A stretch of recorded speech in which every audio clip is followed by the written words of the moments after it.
চাঁপাইনবাবগঞ্জে নাচল উপজেলার পূর্ব নেজামপুর গ্রামের একটি পরিত্যক্ত গভীর নলকূপের রনি বর্মন নামে এক যুবক পড়ে গেছে।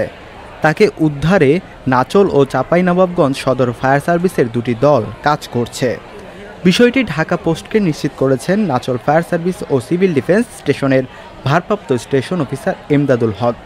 তিনি বলেন, পরিত্যক্ত পানি তোলা ডিপ মেশিনের খাদে একজন মানসিক প্রতিবন্ধী যুবক পড়ে গেছে। খাদের গভীরতা আনুমানিক 150 থেকে 200 ফুটের মতো হবে। খবর পেয়ে তারা কাজ করছে বলে জানিয়েছে ফায়ার সার্ভিস দল। হাসিবুল ইসলাম বাপ্পি, দৈনিক আগামীর কণ্ঠ, চাঁপাইনবাবগঞ্জ।